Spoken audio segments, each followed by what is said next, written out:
Tribuners, dunia saat ini sedang tidak baik-baik saja. Perang Ukraina sudah memasuki tahun ketiga. Serbuan Israel ke jalur Gaza telah merenggut puluhan ribu nyawa penduduk Palestina. Kehancuran fisik serta hilangnya nyawa manusia di berbagai medan konflik dunia telah mencapai jumlah yang sangat menyedihkan. Perlawanan terus terjadi di Yaman, Suriah, Iran, Irak, dan banyak spot konflik lain di benua Asia maupun Afrika. Ketegangan politik di Laut Cina Selatan, Selat Taiwan, dan Semenanjung Korea tidak juga mereda.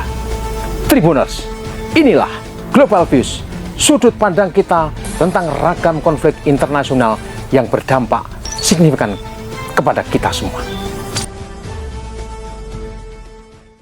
Pemilihan umum di 27 negara anggota Uni Eropa Minggu 9 Juni 2024 menunjukkan tanda pergeseran signifikan arah dan kebijakan benua itu di sejumlah isu. Perubahan itu ditandai kemenangan suara kelompok kanan dan konservatif yang mengindikasikan kemerosotan drastis kelompok tengah kiri. Kebijakan tentang iklim, ketenaga kerjaan, imigrasi, sanksi politik ekonomi Rusia, dan dukungan agresif terhadap perang Ukraina kemungkinan akan berubah. Di Prancis, kelompok liberalis yang dipimpin Presiden Emmanuel Macron dikalahkan kaum sosialis konservatif kanan yang dikomandoi Partai National Rally. Macron langsung membuat langkah cepat membubarkan Majelis Nasional dan menyerukan pemilu nasional akhir Juni atau awal Juli 2024. Hasil pemilu Parlemen Uni Eropa ini sekaligus menunjukkan Macron kemungkinan besar tidak bisa berlaga lagi di Pilpres Prancis berikutnya. Nasional Rally Prancis yang berhaluan sosialis kan meraup 32% suara, lebih dari 2 kali lipat perolehan suara Partai Renaissance pimpinan Emmanuel Macron. Tokoh pemimpin National Rally, Marine Le Pen, menyatakan siap mengambil alih kekuasaan Prancis secara konstitusional. Meskipun Le Pen mendukung pengiriman senjata ke Ukraina, dia menentang penggunaannya untuk menyerang wilayah Rusia. Le Pen juga berpendapat sanksi ekonomi dan politik bertubi-tubi terhadap Moskow tidak efektif dan justru merugikan Eropa. Di Jerman, kelompok politik Kanselir Jerman Olaf Scholz di Partai Sosial Demokrat berhaluan kiri tengah memperoleh hasil buruk. Mereka mulai didekati partai sayap kanan alternatif untuk Jerman atau AfD yang berulang kali menolak sanksi Barat terhadap Rusia dan menentang bantuan militer ke Ukraina. Pemimpin AfD, Alice Weidel, mengatakan mereka kini menjadi kekuatan politik kedua di Jerman setelah meraih hasil dukungan signifikan di parlemen.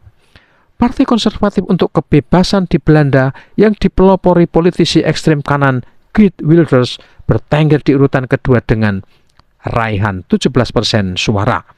Kelompok ini diproyeksikan akan mendongkrak kursi di Parlemen Uni Eropa dari 1 kursi menjadi 7 kursi di periode berikutnya. Wilders menentang pengiriman bantuan militer ke Ukraina dengan alasan dukungan agresif ke perang Kiev akan membuat militer Belanda tak mampu mempertahankan negaranya sendiri. Di Belgia, Perdana Menteri Belgia Alexander De Croo mengumumkan pengunduran dirinya setelah partainya Open VLD mengalami kekalahan telak. Open VLD hanya memperoleh 5,8% suara, sementara partai sayap kanan Vlaams Belang dan partai nasionalis Flemish N-VA masing-masing memperoleh lebih dari 14,8 dan 14,2% suara. Di Italia, partai sayap kanan Fratelli d'Italia atau Saudara Italia yang dipimpin Perdana Menteri Italia Giorgia Meloni memenangkan pemilu dengan raihan 28% suara. Mereka memperoleh 28 kursi. Lompatan hasil setelah pemilu 2019, mereka hanya mendapatkan 5 kursi saja. Meloni yang saat ini menjabat ketua kelompok konservatif dan reformis Eropa mengecam Presiden Emmanuel Macron atas idenya mengirimkan tentara Eropa ke Ukraina. Meloni menentang peningkatan ketegangan antara NATO dan Moskow, meski ironisnya Italia juga membantu Ukraina dalam perangnya melawan Rusia. Paket bantuan militer Italia ke Ukraina termasuk persenjataan modern dan rudal jarak menengah Storm Shadow, rudal anti-tank Milan, dan rudal panggul Stinger. Wakil Perdana Menteri Italia Matteo Salvini sebelumnya telah mendesak warga negara Uni Eropa menentang kekuatan sayap kiri liberalis di Parlemen Uni Eropa. Ia mengingatkan dukungan terhadap kekuatan yang kini menguasai Uni Eropa bisa membawa benua itu ke perang dunia baru. Sekurangnya ada 4 tokoh utama di Uni Eropa dan NATO yang memimpin kebijakan agresif terhadap Rusia terkait konflik Ukraina. Pertama adalah Sekjen NATO Jens Stoltenberg yang mantan Perdana Menteri Norwegia. Kedua ada Ursula von der Leyen, Ketua Komisi Uni Eropa yang merupakan mantan Menteri Pertahanan Jerman. Tokoh ketiga adalah Presiden Prancis Emmanuel Macron dan Kanselir Jerman Olaf Scholz. Keempatnya konsisten menarasikan Rusia adalah ancaman eksistensial bagi Uni Eropa. Rusia dan Vladimir Putin di mata 4 tokoh tidak akan berhenti di Ukraina saja. Putin akan menyerang Eropa jika memenangkan pertempuran Ukraina. Mencermati hasil-hasil pemilu Parlemen Uni Eropa di negara-negara utama ini sepertinya memang memberi petunjuk bakal terbentuknya blok baru politik yang berbeda dengan konstelasi saat ini. Blok baru ini dengan demikian berpotensi mengubah keadaan dan kebijakan Uni Eropa yang sangat agresif sejak pecahnya perang Ukraina. Blok besar berhaluan kanan konservatif ini juga berpeluang mengubah aneka kebijakan Uni Eropa terkait perubahan iklim, pertanian, kebijakan migrasi yang jadi isu signifikan di Jerman, Belanda, dan Perancis. Namun demikian konstelasi baru ini meninggalkan tantangan besar karena kelompok-kelompok politik sayap kanan ini umumnya sulit bersatu. Contohnya adalah antara Marine Le Pen di Prancis dan Giorgia Meloni di Italia menunjukkan perbedaan sikap dan pandangan yang juga kerap bertentangan. Dalam kasus Ukraina misalnya, Meloni mendukung Ukraina lewat bantuan keuangan dan senjata, namun menolak penggunaan senjata jarak jauh guna menyerang target Rusia.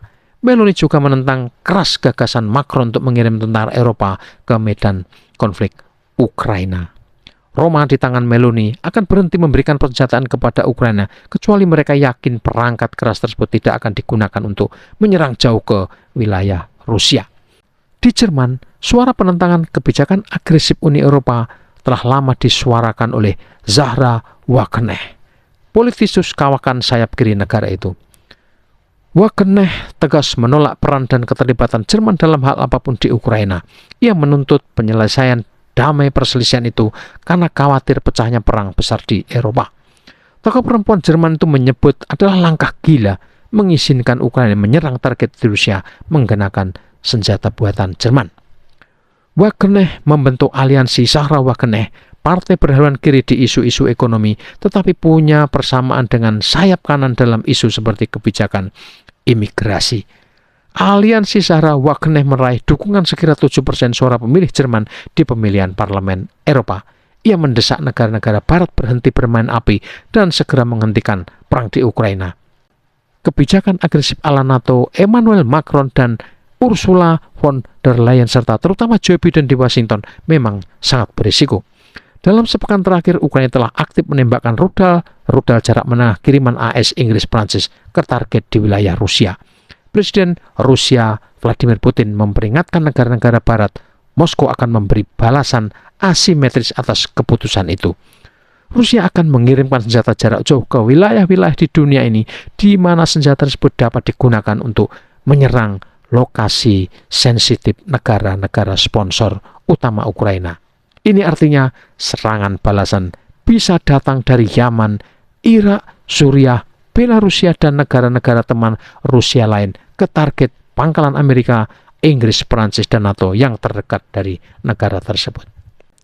Tribuner, sungguh sulit membayangkan jika hal ini terjadi. Bukan hanya perang Eropa, tapi akan pecah perang skala dunia. Semoga saja planet kita ini terhindarkan dari malapetaka akbar yang dibayang-bayangi oleh penggunaan senjata nuklir yang mengerikan.